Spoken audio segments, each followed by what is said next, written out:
오늘 새벽에 우리에게 주신 하나님의 말씀은 요한계시록 14장 1절부터 13절까지의 말씀입니다. 요한계시록 14장 1절부터 13절까지의 말씀입니다.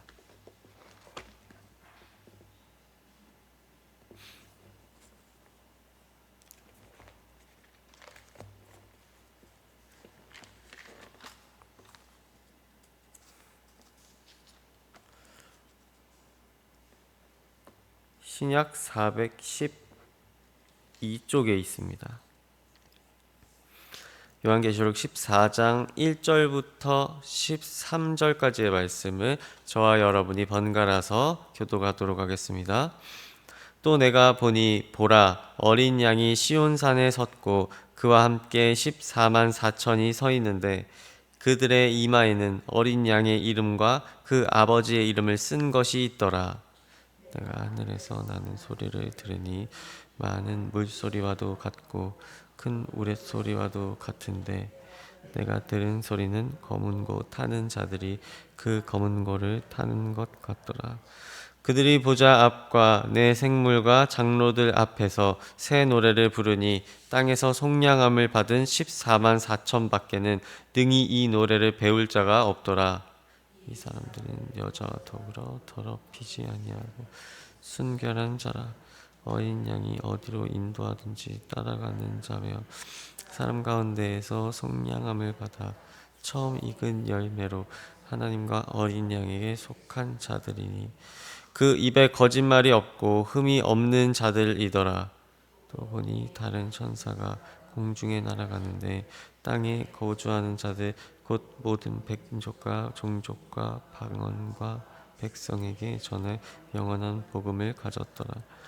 그가 큰 음성으로 이르되 하나님을 두려워하며 그에게 영광을 돌리라. 이는 그의 심판의 시간이 이르렀음이니 하늘과 땅과 바다와 물들의 근원을 만드신 이를 경배하라 하더라.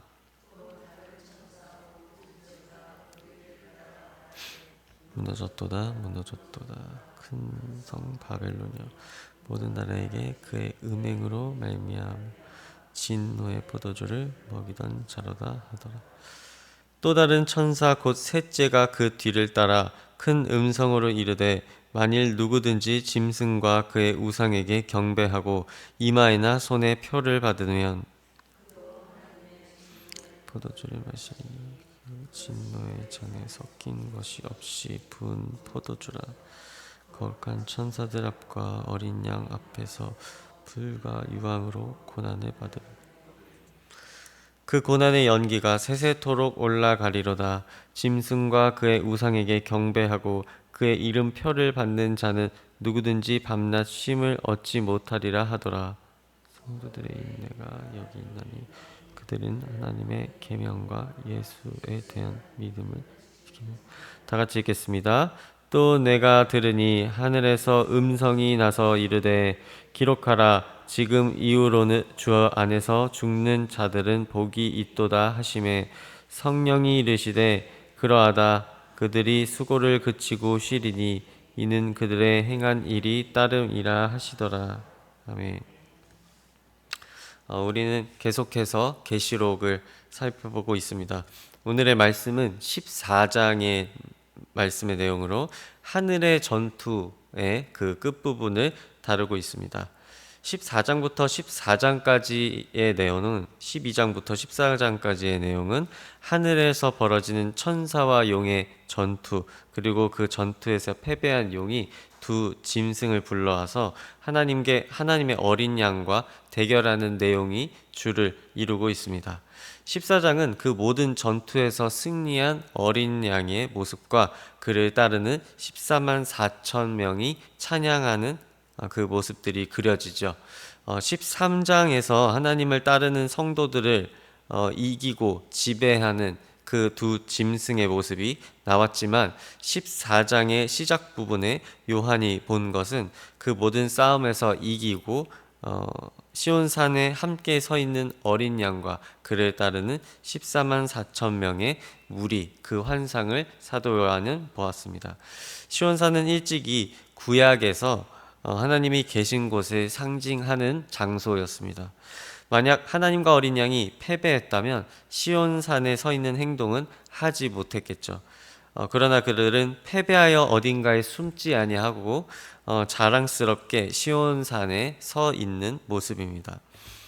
그렇다면 어린 양과 함께 있는 이 14만 4천 명의 무리, 이 14만 4천 명의 무리는 무엇을 의미하는 것일까요?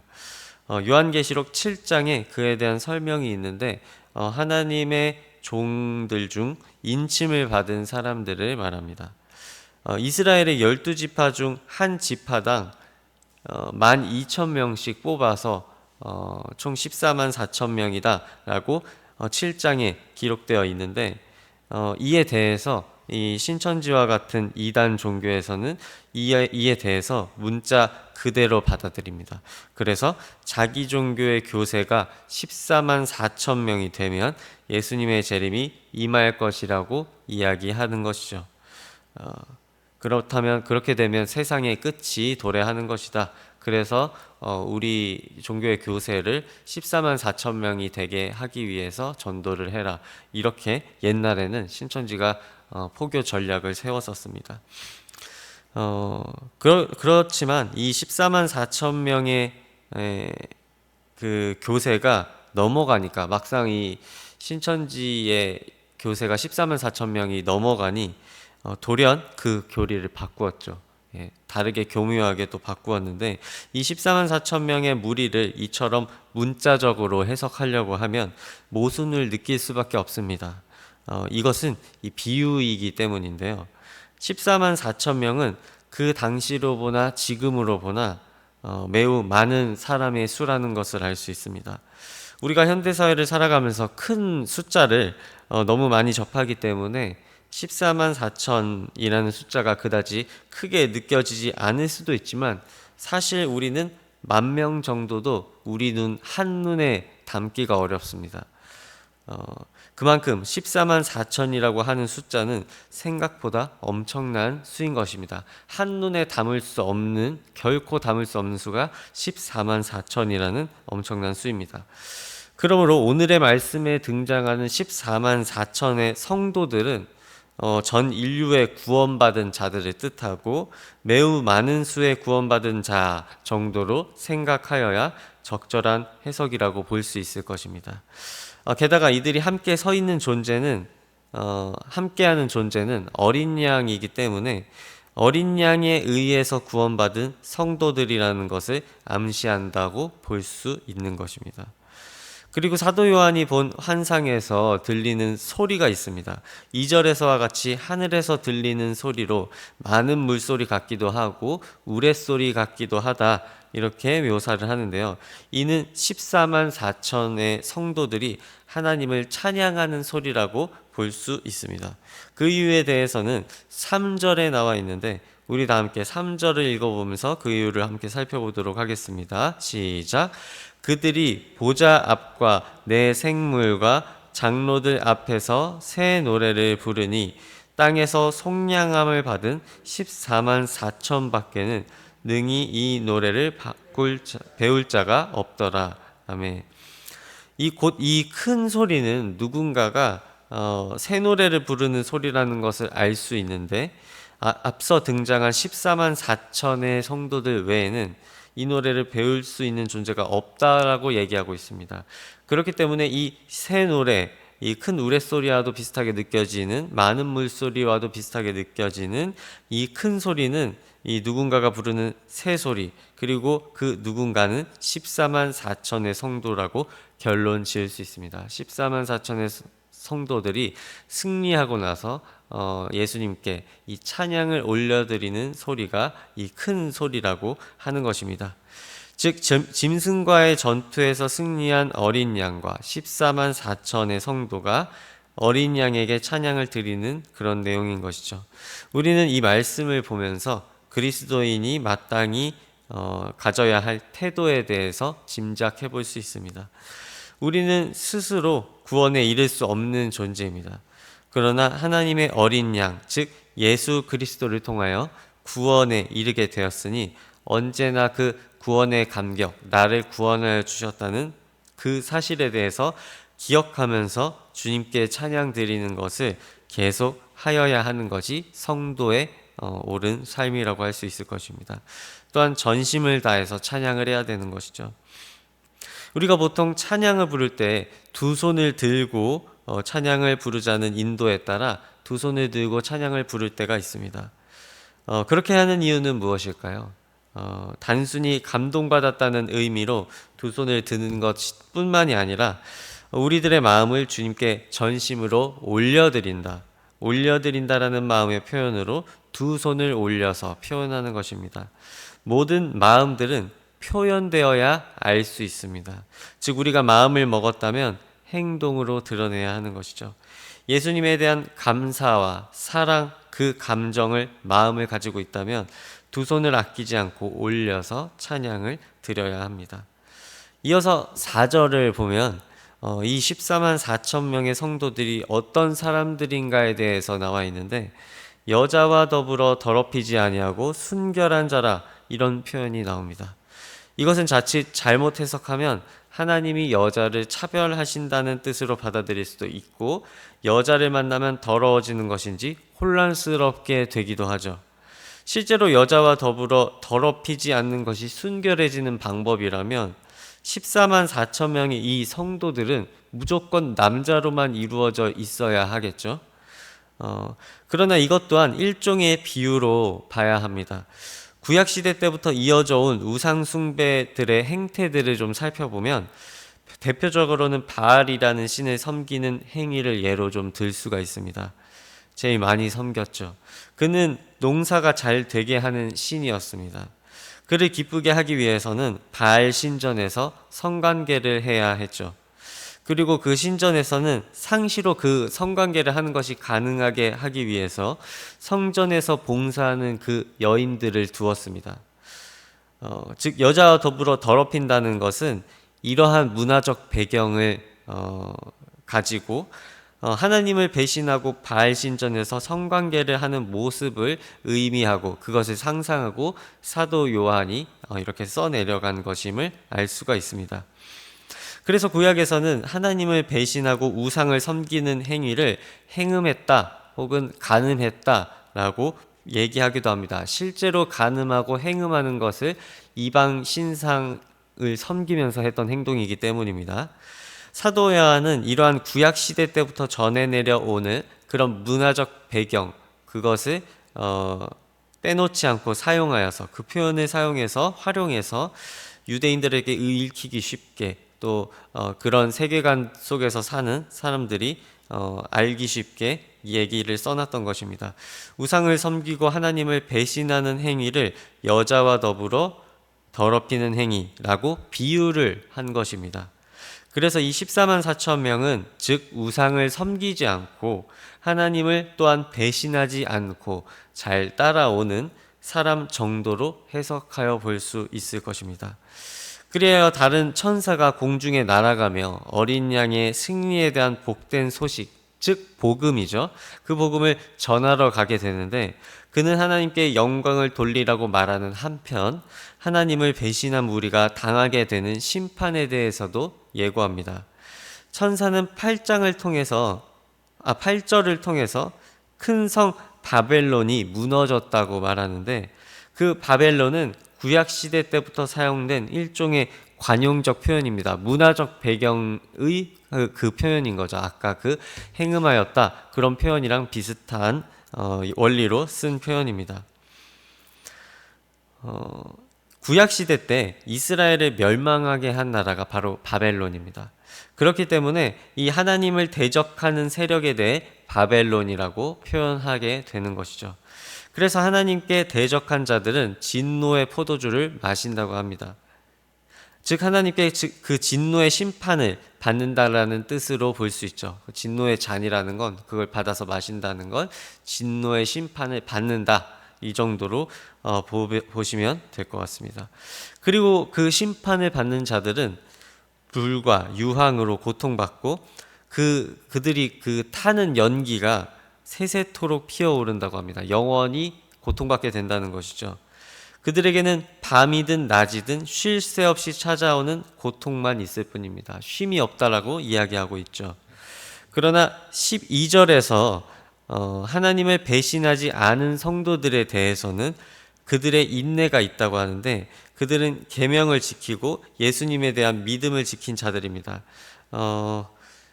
12절을 한번 살펴보면, 또한 13절을 또 살펴보면 그들은 이 계명을 지키고 예수님에 대한 믿음을 지킨 자들로서 이 13절과 같은 복을 받는다라고 나와 있습니다. 어떤 복을 받는지 우리 함께 13절을 다 같이 읽어보면서 한번 살펴보도록 하겠습니다. 13절 함께 읽어보겠습니다. 시작. 또 내가 들으니 하늘에서 음성이 나서 이르되 기록하라. 지금 이후로 주 안에서 죽는 자들은 복이 있도다 하시매 성령이 이르시되 그러하다. 그들이 수고를 그치고 쉬리니 이는 그들의 행한 일이 따름이라 하시더라. 아멘. 13절의 전반부에서 보면 지금 이후로 주 안에서 죽는 자들은 복이 있도다 라고 되어 있는데, 이 시대에 순교하는 사람들에 대해서 얘기를 하는 것이기도 하고, 순교하는 자들, 주님을 배신하지 않아서 고난받고 순교받는 자들은 복이 있는 것이다, 이렇게 얘기를 하는 것이기도 하지만, 또한 꼭 순교뿐만이 아니라 주님을 믿는 상황에서 죽게 된 자들도 모두 뜻한다고 볼 수 있습니다. 또한 그들에 대해서 성령이 이르시되 수고를 그치고 쉬리니 이는 그들의 행한 일이 따름이라 하시더라, 이렇게 얘기하는 걸 알 수 있죠. 13절 말미에 나오는 그렇다면 그들의 행한 일, 그것은 무슨 뜻일까요? 무슨 일을 행하면 이렇게 복을 받을 수 있을까요? 그것은 즉 악착스러운 현실 속에서도 그리스도에게 충성하기 위한 행동들을 이야기합니다. 우리가 삶을 살아가다 보면 신앙의 시험에 들 때가 아주 많죠. 하나님이 없는 것처럼 느껴지고 신앙생활도 시들해지고 그냥 하나님이 없으면 오히려 더 잘 살 수 있을 것 같은 그런 시기를 보낼 때가 있습니다. 그런 시기를 보낼 때 하나님에 대한 믿음을 결코 포기하지 않고 의심을 거두고 그 의심을 계속해서 꺾어가면서 하나님과 계속 대화하려고 할 때, 그 의심되는 것마저 주님에게 물어보려고 할 때, 그 믿음을 지속해 나가려는 그 몸부림을 칠 때, 또한 그 하나님의 말씀에 대해서 순종하려고 노력할 때 우리는 그 삶의 수고를 잠시나마 그치고 진정한 쉼을 경험하게 됩니다. 주님을 믿게 되면 어느 정도 세상의 질서에서 해방되게 되는데요.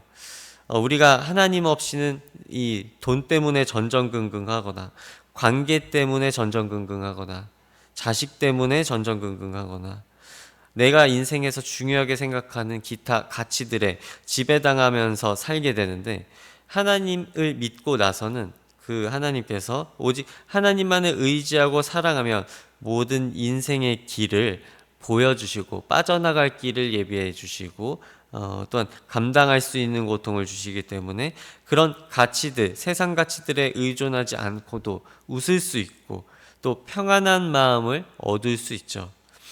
마음의 공허함이 메워지기 때문에 가능한 일입니다. 우리들 마음속에는 항상 공허함이 조금씩 있어서 무언가에 집중하지 않고는, 무언가에 몰입하지 않고는 살아갈 수가 없는 존재들인데, 그 몰입하는 자리를 주님으로 채우게 되면 마음의 공허함이 메워지게 되면서 그 세상에서 주는 그런 즐거움이 없고도, 그런 즐거움을 의지하지 않고도 주님만으로 평안함을 얻을 수 있는, 진정한 행복을 얻을 수 있는 일을 겪게 되는 것이죠. 사랑하는 성도 여러분, 하나님을 배신하지 않는 우리의 태도에 주님은 참 평안으로 응답해 주실 줄을 믿습니다. 우리들이 그 믿음에 대해서 시험당할 때 오늘의 말씀에서와 같이 그 성도들의 인내로 그 시험을 견뎌내고 주님에게 시선을 떼지 않을 그때 우리들이 고생을 똑같이 하고 마음이 흔들리고 주님을 때로는 원망하는 기도를 하게 되기도 하지만 그렇다고 해서 주님을 떠나지 않고 슬퍼하더라도 주님 안에서 슬퍼하고, 원망하더라도 주님 안에서 원망하고, 시험 당하더라도 주님 안에서 시험 당할 그때, 주님을 떠나지 않을 때, 세상 가치들에 의존하지 않고도 마음이 편안해질 수 있는 길로 점점 안내해 주시는 하나님의 은혜를 느끼시게 되기를 소망합니다. 그렇게 성화되어 가시는 우리 모두가 되기를 주님의 이름으로 간절히 소망합니다. 기도하겠습니다. 하나님 아버지, 우리들은 이 요한계시록에서 사람들이 처한 이 상황들처럼 죽음의 위협에 내몰리지는 않으냐, 신앙의 위협에 내몰리게 됩니다. 우리가 신앙을 포기해야 될 이유가 더 많다고 강요하는 이 세상 가치들 틈바구니에서 우리들이 기꺼이 주님께 순종하기를 선택하고 주님을 따르기로 선택하고 주님을 믿기로 선택하는 한 주님께서 우리에게 모든 인생의 어떤 갈림길 중에서 빠져나갈 길을 예비하여 주시옵고, 그 고난을 극복해 나갈 수 있는 길을 예비해 주시옵고, 그것을 견딜 수 있는, 또한 납득할 수 있는 그러한 방법을 우리에게 제시하여 주시옵소서. 주님께서 우리가 모든 그런 세상 가치들을 의존하지 않고 참 평안을 얻을 수 있는 그 방법을 주님께서 알려주시기를 소망하면서 믿음을 지속해 나가는 한 우리에게 주님께서 한량없는 은혜를 부어주셔서 다른 세상 가치들에 의존하지 않고도 부요함을 누릴 수 있는, 참 평안을 누릴 수 있는 우리 모두가 될 수 있도록 도와주옵소서. 이 모든 것 예수님의 이름으로 기도드립니다. 아멘.